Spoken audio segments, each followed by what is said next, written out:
கர்த்தருடைய நாமம் ஒன்றே மகிமைப்படுவதாக. சங்கம வானொலி நேயர்கள் அனைவருக்கும் என்னுடைய அன்பின் வாழ்த்துக்கள். தாமே எங்கள் யாவரோடும் கூட இருப்பாராக. சங்கம வானொலியை நடத்தி கொண்டிருக்கிற லீஸ்டியன்னா குடும்பத்தையும் சந்ததியும் தேவன் நிறைவாய் ஆசீர்வதிப்பாராக. உங்கள் யாருக்கும் நம்முடைய புத்தாண்டு நல்வாழ்த்துக்களை தெரிவித்துக் கொண்டு இந்த நாளை நாங்கள் நித்திய ராஜ்யத்தை குறித்து பார்ப்போம். இந்த நித்திய ராஜ்யம் காலத்தால் அழியாதது. அது எங்கள் தேவனால் இறைவனால் நிறுவப்படுகிற காரியமாய் இருக்கிறது. அது அங்கு ஆளுகையை குறிக்கிறது என்று சொல்லி நாங்க பார்க்கிறோம். தேவனுடைய ஆளுகை அங்கு பெருவென்றால் இயேசு கிறிஸ்து இந்த பூமிக்கு மீண்டும் வரும்போது அங்கு முழு உலகத்தையும் ஆளுவார் என்று சொல்லி நாங்க பார்க்கிறோம். 1000 வருட அரசாட்சியும் பின்வரும் நித்திய வாழ்வையும் குறிக்கிறது என்று சொல்லி நாங்க பார்க்கிறோம். அதற்காகத்தான் நாங்கள் அங்கு தேவனை குறித்து அவருடைய சுவிசேஷத்தை குறித்து நாங்கள் சொல்லிக் கொண்டிருக்கிறோம். முதலாவது காரியத்தை நாங்கள் பார்ப்போம். ஏசாயா 9:6 அவர் நித்திய பிதாவாய் அங்கு வெளிப்பட்டார் என்று சொல்லி நாங்க பார்க்கிறோம். அதனால் நாங்கள் நித்திய பிதாவின் ஆசீர்வாதத்துக்கு உட்பட்டவர்களாய் நாங்கள் இருக்கிறோம் என்பது நாங்கள் காணக்கூடியதாய் இருக்கிறது. பாருங்கள், நமக்கு ஒரு பாலகன் பிறந்தான், நமக்கு ஒரு குமாரன் கொடுக்கப்பட்டான். கர்த்தத்துவம் அவர் தோளிலே இருக்கும், அவருடைய நாமம் நித்திய பிதா என்று சொல்லப்படுகிறதை நாங்கள் காணக்கூடிய அவருடைய 5 நாமங்கள் அதிலே குறிக்கப்பட்டிருக்கிறது. ஆனால் நான் எடுத்த காரியம் நித்திய பிதாவின் ஆசீர்வாதத்தை குறித்து நாங்கள் பார்க்க போகிறோம். ஏனென்றால் இந்த நித்திய பிதாவின் ஆசீர்வாதத்துக்கு காரணம் அவர் எங்கள் மீன் வைத்த அன்பு. அவர் பிதா எங்கள் மீன் வைத்த அன்பினால் தான் இயேசு கிறிஸ்துவை இந்த பூமியிலே எங்களுக்காக, எங்கள் பாவங்களுக்காக அவரை அனுப்பி எங்களை மீட்டு கொண்டார் என்று சொல்லி நாங்க பார்க்கிறோம். இனி அவர் இந்த பூமிக்கு வரப்போகிறார், நியாயம் தீர்க்க போகிறார். எல்லாவற்றுக்கும் ஒரு நியாய தீர்ப்பு நாளை வைத்திருக்கிறார், நியாயம் தீர்க்க போகிறார். நாங்கள் நன்மை செய்தால் நன்மையாக எங்களுக்கு நியாய தீர்ப்பு, தீமை செய்தால் தீமையின் வழியை நியாய தீர்ப்பு என்பதை நாங்கள் காணக்கூடியதாக இருக்கிறது. அந்த நித்திய பிதாவின் ஆசீர்வாதம் எங்களுக்குள்ளே கடந்து வர வேண்டும் என்று சொல்லி நாங்கள் பார்க்கிறோம். ஏனென்றால் அவர் நித்திய அன்பின் ஆசீர்வாதத்தை எங்களுக்கு ஊற்றுகிறார். இசாயா 9:7 தன்னுடைய சிங்காசனத்தையும் ராஜ்யத்தையும் அவர் திடம்படுத்தி அதை கொண்டு எந்தெந்த நியாயத்தினாலும் நீதினாலும் நிலைப்படுத்தும்படி அவருடைய கர்த்தத்துவத்தின் பெருக்கத்துக்கும் அவதன் சமாதானத்துக்கும் முடிவில்லை. சேனைகளின் கர்த்தருடைய வைராக்கியம் இதை செய்து கொண்டு சொல்லி விதம் சொல்லுகிறது. அவர் எங்கள் மேல் வைத்த அன்பினால் தான் அவர் தன் சிங்காசனத்தில் இருந்து அங்கு தேவன் குமாரனை எங்களுக்காக இந்த பூமிக்கு அனுப்பினார். ஏனென்றால் என்றென்றைக்கும் அவருடைய நிலைப்படுத்தும்படி அந்த கர்த்தத்துவம் எங்களுக்குள்ளே இன்றைக்கு பெருகி இருக்கிறதை நாங்கள் காணக்கூடியதாய் இருக்கிறது. அதன் சமாதானத்துக்கு முடிவில் என்று சொல்லி நாங்கள் பார்க்கிறோம். ஏனென்றால் அவர் எங்கள் மீது வைத்த அந்த வைராக்கியம் எங்களுக்குள்ளும் பற்றி பிடிக்க வேண்டும். ஏனென்றால் தேவ வசனம் அங்கு அதுக்குள்ளே ஜீவனும் வல்லமையும் இருக்கிறது. எங்கள் ஆத்துமாவையும் கண்ணுக்களை மூடுவதற்கு குத்ததாயும் பிரிக்கத்தக்கதாய் இதயத்தின் யோசனை சிந்தனையை வயதுக்கிற அந்த தேவனுடைய வார்த்தை எங்களுக்குள்ளே மோசமாய் இருப்பதினால் அந்த வார்த்தை எங்களுக்கு அங்கு உள்ளதை சொல்லி தரும், எங்களுக்கு அவருடைய அன்பை சொல்லி தரும். இயேசு கிறிஸ்து எங்கள் மேல் வைத்த அந்த அன்பை இந்த வேதம் எங்களுக்கு கற்றுத்தரும், சொல்லித்தரும், பரம்பரையை சொல்லித்தரும். அங்கு அதாவது பரம்பரையை வருகிற காரியங்களை எங்களுக்கு வேதம் சொல்லி தந்து கொண்டு இருக்கிறது என்று சொல்லி நாங்க பார்க்கிறோம். முதலாவது நாங்கள் நித்திய பிதாவின் ஆசீர்வாதத்துக்கு உட்பட்டவராய் இருந்தோம். அடுத்தது நித்திய அன்பின் ஆசீர்வாதத்தை நாங்கள் பார்த்தோம் தாவீதின் வழியாக. அதாவது போவாஸ் ரூத் அவர்களுக்கு பிறந்த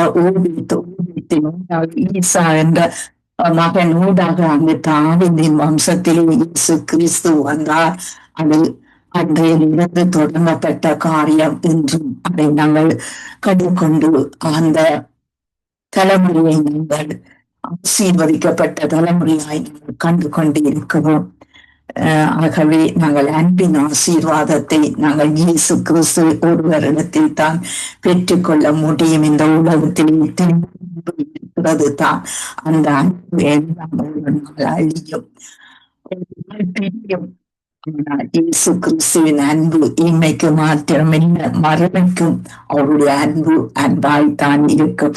அவர் மேல் நாங்கள் வைக்கிற அன்பு ஒரு நாள் அது விலகாது என்று சொல்லி நாங்க பார்க்கிறோம். ஏனென்றால் மனுஷன் மேல் வைக்கிற அன்பு மனுஷன் இல்லாவிட்டால் அந்த அன்பு பிரிந்து போகும். அந்த கொஞ்ச அன்புக்கு நாங்கள் கவலைப்படுவோம், பிறகு நாங்கள் கவலைப்படுவது இல்லை.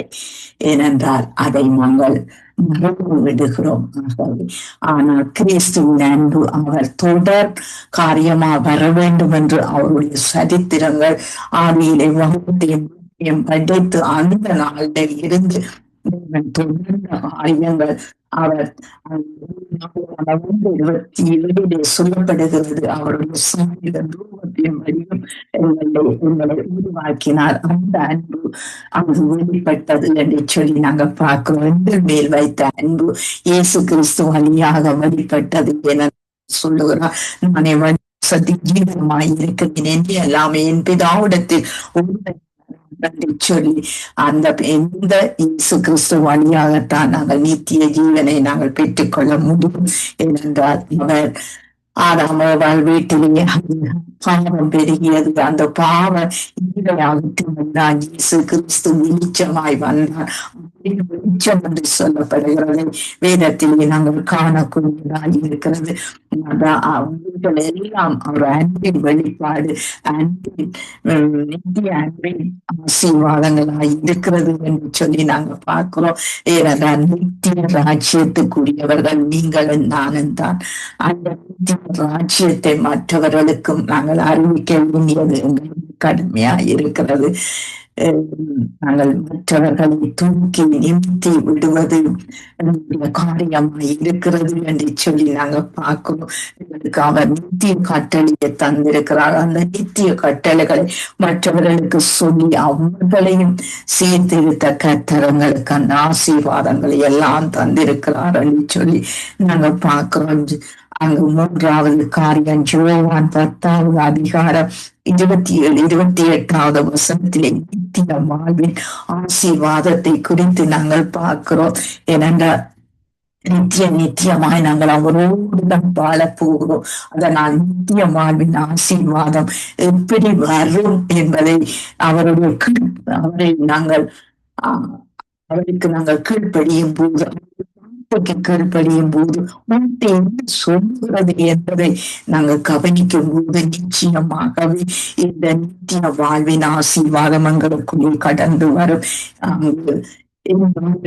சத்தத்துக்கு செவி கொடுக்கிறது. நான் அவைகளை அறிந்திருக்கிறேன், அவைகள் எனக்கு பின் செல்கிறது. நான் அவைகளுக்கு நித்திய ஜீவனை கொடுக்கிறேன். அவைகள் ஒரு காலம் கேட்டு போவதில்லை. ஒருவனும் அவைகளை என் கையில் இருந்து பறித்துக் கொள்வதும் இல்லை என்று சொல்லி வீரன் சொல்லுகிறது. எங்களுக்கு ஒரு அரணான அடிக்கல் பாதுகாப்பு என்று சொல்லி கண்டா என் நித்திய வாழ்வுக்கு அங்கு பாதுகாப்பு ஒன்று இயேசு கிறிஸ்து மட்டுமே, அவருடைய வார்த்தைகள் மட்டுமே என்று சொல்லி நாங்கள் பார்க்கிறோம். ஏனென்றால் அவருக்குள்ளே நாங்கள் அவர் எங்கள் மீட்பினால் இருக்கிறார். நாங்கள் சாட்சி அடையாதபடி அவருடைய ஆடுகளாய் இருக்கிறோம். அவருடைய சத்தம் எங்களுக்குள்ளே கேட்கும். எங்கள் காதுகளில் எங்கள் சிந்தையில் அவருடைய சத்தம் நாங்கள் கேட்கும் போது அவருக்கு நாங்கள் பின் செல்லுகிறோம். அவருடைய சுவடுகளை பிடித்துக் கொண்டு நாங்கள் பின் செல்லுகிறோம். அதனால் அவர் நித்திய ஜீவன் என்ற அந்த வல்லமைக்குள்ளே எங்களை கொண்டிருக்கிறார். மனித அவருடைய வழிபட்டலை நாங்கள் கடந்து கொண்டு போகிறோம். அவர் தன்னுடைய பலத்த கருத்துக்களை எங்களை அடங்கி இருக்க வைக்கிறார். அது மட்டுமல்ல, அவருடைய மெய்யான காரம் எங்களை ஆசீர்வதிக்கிறது. நித்திய வாழ்வின் ஆசீர்வாதம் அவர்களுக்கு என்பதை நாங்கள் காணக்கூடியதா இருக்கிறது. நித்திய வாழ்வின் ஆசீர்வாதத்தை பெற்றுக் கொள்ள வேண்டுமா? இயேசு கிறிஸ்துவை ஏற்றுக்கொள்ள வேண்டும். அவர் ஏற்றுக்கொண்டு அவருக்கு கீழாக அவருடைய வார்த்தைக்கு கீழ்ப்படிந்து வரும்போது நிச்சயமாகவே உங்களை அவர் ஒரு மேற்படிக்கு உயர்த்துவார் என்பதை நாங்கள் காணக்கூடியதாய் இருக்கிறது. எந்தெந்த இடத்திலே எத்தனையோ உலகத்திலே பிரச்சனைகள், வேதனைகள், போராட்டங்கள் எத்தனையோ குடும்பத்திலும் இருக்கிறது.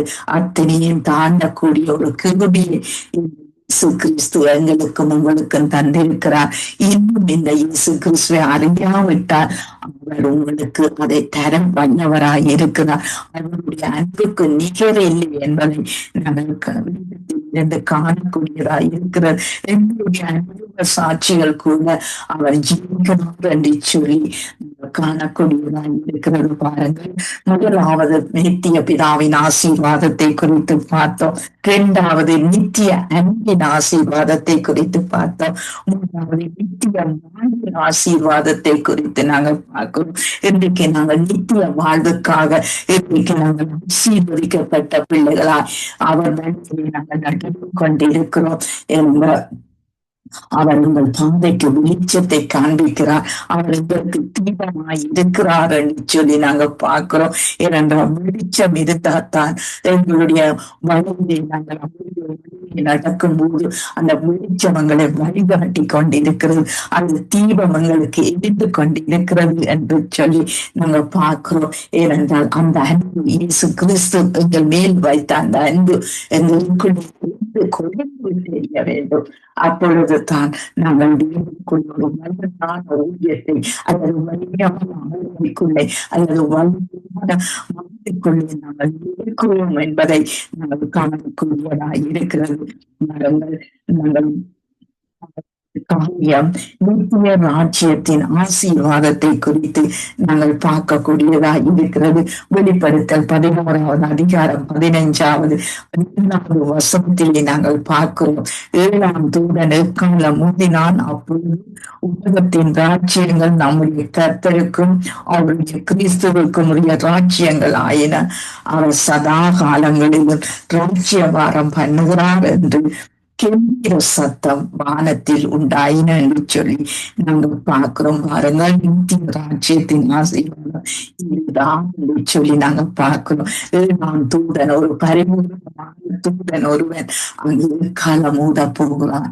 என் காலத்திலே அவன் அந்த கால எங்கள் காதுகளை கேட்கக்கூடியதாக இருக்கணும். கேட்குவானால் நாங்கள் அவரோடு கூட நாங்கள் தேவனுடைய ராஜ்யத்துக்கும் கிறிஸ்துவின் ராஜ்யத்துக்கும் பிள்ளைகளாய் நாங்கள் மாறிவிடுவோம். ஏனென்றால் நாம் பொழுதிலே அவருக்குள்ளே நாங்கள் கடந்து சென்று விடுவோம் என்று சொல்லி தேவன் சொல்லுகிறது. நாங்கள் இந்த சதா காலங்களிலும் அவர் ராஜ்யபாரம் பண்ணுவார் என்று அந்த கம்பீர சத்தம் வானத்திலே உண்டாயிற்று என்று சொல்லி நாங்கள் பார்க்கிறோம். இந்த கம்பீர சத்தத்துக்கு நீங்களும் நானும் தேவனுக்கு பயந்து தேவனுக்கு கீழ்ப்படிந்து ராஜ்யத்துக்கு ஏற்றவர்களால் வாழும் போது ஆசீர்வாதங்களை நாங்கள் பெற்றுக் கொள்ளலாம். ஏனென்றால் தேவன் எங்களை தெரிந்து கொண்டதன் நோக்கம் அவர் எங்கள் மேல் வைத்த அன்பு நிலைத்திருக்கும்படி அவருக்கும் எங்களுக்கும் ஒரு தொடர்பு உண்டாக வேண்டும். ஏனென்றால் பூமிக்கும் மண்ணுக்கும் தொடர்பு இருக்க வேண்டும். நாங்கள் நம்பி இருந்தால் தேவனுக்குள்ளே அந்த தொடர்பை வைத்துக் கொள்வோமாய் இருந்தால் எங்களுடைய எந்த காரியமாய் இருந்தாலும் ஆண்டவருக்குள்ளே அவருடைய அன்புக்குள்ளே நாங்கள் இருக்கும் போது நிச்சயமாக ஒரு விடுதலை, ஒரு வெற்றியை நாங்கள் காணக்கூடியதாய் இருக்கிறது. பாருங்கள், 2வது பகுதி. அப்பொழுது தேவனுக்கு முன்பாக தங்கள் சிங்காசனத்தின் மேல் உட்கார்ந்திருந்த 24 மூப்பர்களும் இருக்கிறவரும் வருகிறவரும் சர்வ நலமுள்ள கர்த்தராகிய தேவனே உம்மை ஸ்தோத்திரிக்கிறோம். தேவனே ராஜ்யபாரம் பண்ணுகிறீர் என்று சொல்லி எழுதி இருக்கிறது. பாருங்கள், அவருடைய ராஜ்யபாரத்துக்குள்ளே நாங்கள் போக வேண்டும் என்ற அங்கு பரலோகத்தில் இருக்கிற அந்த 24 மூப்பர்கள் தங்களை தாழ்த்தி தங்களின் தேவனுக்கு மகிமையை செலுத்துறதை அங்கு விழுந்து அங்கு இருக்கிறவரும் இருந்தவரும் வருகிறவருமாகிய சர்வ வல்லமைக்கு உள்ள தேவனுக்கு அது மகிமையும் வல்லமையும் செலுத்துகிறதை நாங்கள் காணக்கூடியதாக இருக்கிறது. இன்றைக்கு நாங்கள் எங்களுடைய கிறிஸ்தவ வாழ்வு எப்படியாய் இருக்கிறது? எங்களுடைய கிறிஸ்தவ வாழ்வு கிறிஸ்தவுக்கு நிழலாய் இருக்கிறதா என்று சொல்லி நாங்கள் எங்களை காராண்டு பார்க்க வேண்டும். ஏனென்றால் நாங்கள் புது வருடத்துக்குள்ளே கடந்து செல்கிறோம். புது வருடத்திலே 12 மாதம் 153 கிழமைகளை நாங்கள் கழிக்கத்தான் போகிறோம். அதில் எத்தனை போராட்டங்கள் எங்களுக்கு வரும் என்று எங்களுக்கு தெரியாது. எத்தனை கஷ்டங்களை துன்பங்களை நாங்கள் தருவேன் என்று எங்களுக்கு தெரியாது. ஆனால் அந்தந்த நேரம் அவர் உபத்திரங்களிலே அவர் கூட இருந்து எல்லாவற்றிலும் தப்பிக்கிற தேவனாய் அவர் இருந்து தன்னுடைய ராஜ்யத்துக்கு ஏற்ற பிள்ளைகளாய் எங்களை அழைத்து செல்ல வரப்போகிறார். ஆகவே நாங்கள் எப்படி இருக்கிறோம்? இன்றைய நாட்களில் எத்தனையோ காரியங்கள் நடந்து கொண்டிருக்கிறது. கொண்டிருக்கிறது, பெற்றுக்கெடுக்கிறது. சத்துரு அங்கு தனக்கு கொஞ்ச காலம் இருக்கின்ற தன்னுடைய காரியங்களை செய்து கொண்டிருக்கிறார். ஏனென்றால் தேவ பிள்ளைகளாகிய நாங்கள் செய்கிற குற்றங்கள், நாங்கள் செய்கிற பிள்ளைகளை சத்து எடுத்து வைத்து அவன் தன்னுடைய ராஜ்யத்தை சேதப்படுத்தாதபடி காக்கிறார். நாங்கள் என்ன செய்து கொண்டிருக்கிறோம்? நாங்கள் தான் அவனை சேதப்படுத்த வேணும், சத்துரின் கிரிகளை சேதப்படுத்தணும். ஏனென்றால் எங்களுக்கு தந்தை தன்னுடைய தலைமைத்துவத்தையும் வல்லமையையும் தந்திருக்கிறான். சத்துருவுக்கு ஒன்றும் கொடுக்கவில்லை ஆண்டவர்.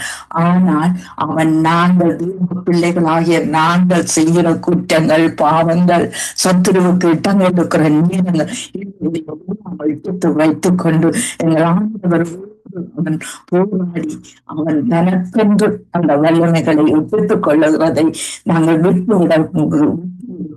ஆகவே நாங்கள் விட்டு விடாதபடி எல்லா இடத்திலும் அரசுத்தாவியானவர் உண்டாக நாங்கள் உணர்ந்து அறிந்து எங்கள் வழிகளை நாங்கள் சீர்படுத்த வேண்டும். பூர்வ காதைகள் இது என்று கேட்டு அந்த பாதையிலே நாங்கள் நடக்க வேண்டும். பூர்வ காதை என்ற அந்த விண்ணுக்கும் மண்ணுக்கும் உள்ள தொடர்பு எங்களுக்கு எப்படி கிடைத்தது? எப்படி நீங்கள் அந்த தொடர்பிலே இருக்க வேண்டும்? எப்படி அந்த தொடர்பிலே நன்மையை கற்றுக்கொள்ள இருக்கும் போது நாங்கள் மனம் திரும்ப வேண்டும். எந்த இடத்திலே நாங்கள் மனம் திரும்ப வேண்டுமோ அந்த இடத்தில் நாங்கள் மனம் திரும்ப வேண்டியவர்களாய் இருக்கும் என்பதை நாங்கள் காணக்கூடியதாய் இருக்கிறது. பாருங்கள், தானியேல் 4வது அதிகாரம் 3வது வசனத்தை நாங்கள் பார்ப்போமாய் இருந்தால், அங்கு அவருடைய அடையாளங்கள் எவ்வளவு மகத்துவமும் அவருடைய அற்புதங்கள் எவ்வளவு நல்ல இருக்கிறது. அவருடைய ராஜ்யம் நித்திய ராஜ்யம், அவருடைய ஆள்கை தலைமுறை தலைமுறையாய் நிற்கும் என்று சொல்லி நாங்க பார்க்கிறோம். பாருங்கள், வெளிப்படுத்தின தானியேல் அங்கு பரத்தை குறித்து அவருக்கு கொடுத்த தரிசனத்தில் அவர் இப்படியாய் சொல்லுகிறதை உங்களுக்கு கற்றுத் தருகிறது. அவருடைய அடையாளங்களை மகத்துவம் பாருங்கள், எத்தனையோ அடையாளங்களை தேவனங்களுக்கு வைத்திருக்கிறார், காட்டி இருக்கிறார். அவருடைய அற்புதங்களும் வல்லமை உள்ளது. பாருங்கள், ஒருவனுக்கு சுகவீனம் என்றால் அந்த சுகத்தை கொடுக்கிற ஆண்டவர் அவர்களோடு கூட இருக்கிறார். அந்த சுகத்தை கொடுத்து அவனை அந்த வியாதியில் இருந்து, வேதனையில் இருந்து அவனை விடுதலையாக்கி கொண்டு வருகிறதை நாங்கள் காணக்கூடியதா இருக்கிறது. ஏனென்றால் இந்த சத்தியத்தை அறிந்த சத்தியம் உங்களை விடுதலையாக்கும். அது எப்படிப்பட்ட காரியமாய் இருக்கலாம், ஒன்று கடனாய் இருக்கலாம், அல்லது சொத்துரின் திட்டங்களாய் இருக்கலாம், அல்ல பாவ பிரச்சனையாய் இருக்கலாம், அல்லது குடும்பத்தில போராட்டங்களாய் இருக்கலாம். எதுவா இருந்தாலும் இந்த இயேசு கிறிஸ்துவ அண்டையிலே நீங்க வந்து நிற்கும் போது பாடம் எல்லாவற்றையும் அவர் அகற்றி உங்களை தன்னுடைய புள்ளியாய் அங்கு மார்போடு அணைத்துக் கொள்வார். இந்த மனுஷருக்கும் இந்த அன்பு தேவையாய் இருக்கிறது. ஆனால் மனுஷனுக்கு மனுஷன் வைக்கிற அன்பை பார்க்கிலும் எங்கள் தேவனுக்கும் நாங்கள் நடக்கிற அன்பு அங்கு பெரிதாய் இருக்கிறது. அது மாறாத அன்பாய் இருக்கிறது, அது நித்திய அன்பாய் இருக்கிறது. அந்த அன்புக்குள்ளே நீங்கள் நானும் வரும்போது எங்களுடைய ராஜ்யம் நித்திய ராஜ்யமாய் இருக்கும். அவருடைய ஆளுநர் தலைமுறை தலைமுறையாய் இருக்கும். ஏனென்றால் ஆண்டவர் ஆயிரம் தலைமுறைக்கு இரக்கம் செய்கிற தேவன், மூன்றாம் நாலாம் தலைமுறையை விசாரிக்கிற தேவன். அங்கு அவர் எங்களை விசாரிக்கிறபடியால் எங்கள் கவலையை அவரிடத்திலே வைத்துவிட்டு நாங்கள் அவரை துதிக்கும் போது, அவரை போற்றும் போது, அவரை நாங்கள் அங்கு உயர்த்தும் போது, அவர் எங்களை இருக்கிற தேவனாய் இருக்கிறார். அவர் நீதிபதி, அவர் நியாயாதிபதி, அவர் நீதியுள்ள தேவன் என்று சொல்லி நாங்கள் பார்க்கிறோம். மரங்கள் ஒன்று தீமேத்திய முதலாவது அதிகாரம் 17வது வசனம் சொல்லுகிறது, நித்தியமும் அடியில்லாதமும் அதேயமுமான ராஜனுமாய் அங்கு தாம் ஒருவரே ஞானம் இருக்கிறதற்கு கனமும் மகிமையும் சதாகாலமும் அவருக்கு உண்டாவதாக ஆமீன் என்று சொல்லி நாங்கள் பார்க்கிறோம். பாருங்கள், அவருக்கே எங்களுக்கு எங்கள் பூமிக்கு எல்லா நாளும் கனமும் துதியும் மகிமையும் பாடலும் அவருக்கே நாங்கள் செலுத்த வேண்டும். ஸ்தோத்திரம் செலுத்த வேண்டும். ஸ்தோத்திரம் என்றால் நன்றி சொல்ல வேண்டும். ஏனென்றால் எங்களை அங்கு உருவாக்கினார். அவர் தன்னுடைய சாயிலே தன்னுடைய ரூபத்தின்படி உருவாக்கினார். ஏனென்றால் தனக்கு பிள்ளைகளாக இருக்கும்படிதான் எங்களை உருவாக்கினார். அதனால் தான் வானம் பூமி முடிந்து போனாலும் சிறு எழுத்தாயினும் எழுத்தின் உறுப்பாயினும் சொல்லப்படுகிறது. நாங்க காணக்கூடியதா இருக்கிறது. நம்முடைய வார்த்தை காலத்தால் அழியாதது என்று சொல்லி நாங்க பார்க்கிறோம். ஏனென்றால் அது இயேசு கிறிஸ்துவினால் அங்க நிறுவப்பட்டது என்று சொல்லி நாங்க பார்க்கிறோம். அந்த பரிசுத்த ஆவியானவர் எங்களுக்குடைய ஆளுகை செய்கிறபடியா அது நாங்கள் காரியங்களையும் நாங்கள் கண்டு கொள்ளக்கூடியதா இருக்கிறது. நாங்கள் முதலாவது பார்த்தோம், அந்த நித்திய பிதாவின் ஆசீர்வாதத்தை குறித்து பார்த்தோம். அந்த ஆசீர்வாதத்திலே தேவனுடைய பிறப்பை குறித்து அவர் நித்திய பிதாண்டி சொல்லி அவருடைய கர்த்தத்துவம் நித்தியம் என்று சொல்லி நாங்க பார்த்தோம். இரண்டாவது காரியம் நித்திய அதிக ஆசீர்வாதம் என்று சொல்லி நாங்க பார்க்கிறோம். ஏனென்றால் நியாயத்திலே நீதியிலும் அவர் நீதியுள்ள தேவன் என்று சொல்லி நாங்கள் பார்க்கிறோம். மூன்றாவது காரியம் நித்தியமும் ஆசீர்வாதம் என்று சொல்லி நாங்க பார்க்கிறோம். எப்படி என்றால் அவருடைய வார்த்தைக்கு கீழ்ப்படிந்து அவருடைய சத்தத்துக்கு கீழ்ப்படிந்து இருக்கும்போது அவர் தன்னுடைய நித்திய ஜீவனை எங்களுக்கு தருவார். ஏனென்றால் அவர் எங்கள் மீட்பராய் இருக்கிறார். நாங்கள் அதனால் காட்சி அடைய மாட்டோம். அவர் எங்களை புண்ணுள்ள இடங்களில் அந்த தண்ணீரண்டில் கொண்டு போய் என்று சொல்லி நாங்க பார்க்கிறோம். பாருங்கள், அந்த தண்ணீர் அண்டையிலே வடிவாக தண்ணீரை குடிக்கலாம். ஆனால் அந்த கலங்கின் தண்ணீர்களுக்குள்ளே அதை நாங்கள் குடிக்க முடியாத அளவுக்கு கலங்கி இருக்கும். ஜீவ தண்ணீருக்குள்ளே நாங்கள் வர வேண்டும். அவர்களை அங்கு தண்ணீர் அண்டியை கொண்டு போய் எங்களை தாகம் தீர்க்கிற தேவனாக இருக்கிறார்.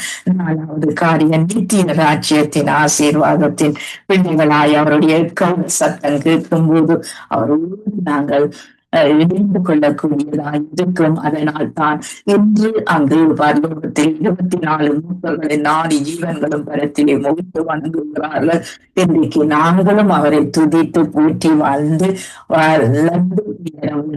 சொல்லி இந்த 5 காரியங்களை நாங்கள் பார்ப்போம். தாமே அந்த நித்திய ராஜ்யத்துக்குரியவர்களை நானும் இருக்க கர்த்தர் உதவி செய்வாராக. முடித்துக் கொண்டு நாங்கள் ஜெபத்தோடு கூட முடித்துக் கொள்ளுகிறேன். அன்பான பிதாவே, இயேசு நாமத்துல அன்றைய நாளை ஒப்புக் கொடுக்கிற நித்திய ராஜ்யத்துக்குரிய பிள்ளைகளாய் மாற்றினவரே ஸ்தோத்திரம். இன்னும் மாற்றிக் கொண்டிருக்கிறவரே ஸ்தோத்திரம். நித்திய ஜீவனை பிள்ளைகள் ஆண்டவரே லட்சியத்துக்குரியவர்களாய் வர கர்த்தாவே ஆண்டவரே ரட்சிப்பு உம்முடையது அப்பா. ஜனங்கள் மீது உம்முடைய இரக்கம் வருவதாக, வருவதாக சகோதரிய கருத்தில் ஒப்பு கொடுக்கிறோம் ஐயா. சங்கமான பிள்ளைகள் சந்ததி காயுமை துதிக்கணும் ஆண்டவரை. சகலதை நீர் தாங்கி தப்புவித்து நடத்தும்படி இயேசு கிறிஸ்துவின் நாமத்தினால் நாங்கள் செபிக்கிறோம் பிதாவே.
தலை நாயகன் வெற்றியை தருகிறார் எனக்குள்ளே இருக்கிறார்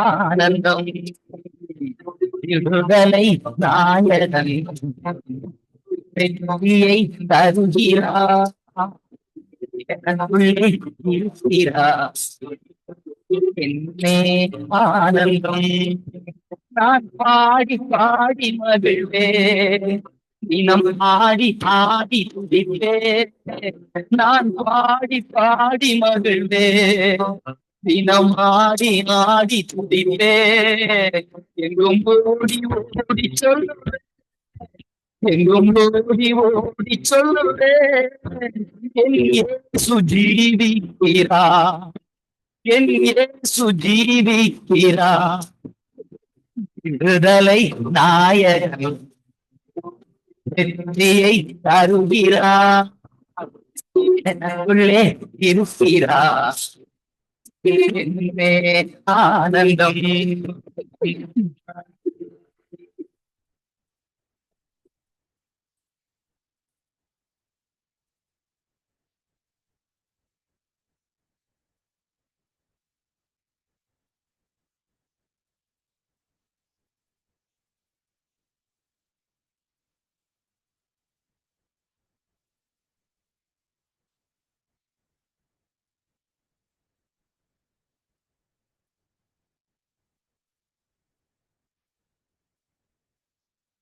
அவர் தேடி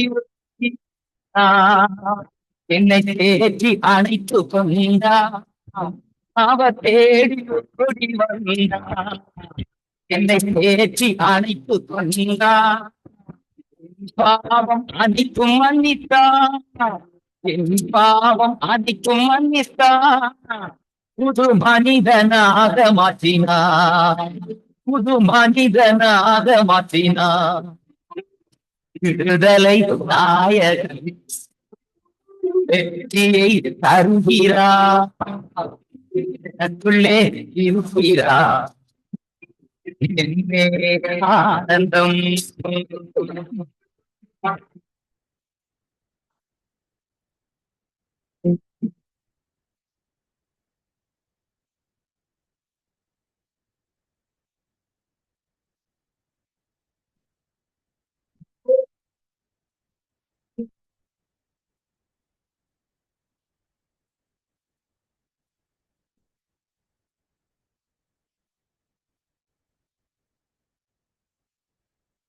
அவர் அன்பின் அபிஷேகத்தா என்னை நிரப்பி நடப்புகின்றார் அவர் அன்பின் அபிஷேகத்தா இனம் நிரப்பி நடப்புகின்றார் சாத்தானின் வலிமை வெல்ல சாத்தானின் வலிமை வெல்ல அதிகாரம் எனக்கு தந்தார்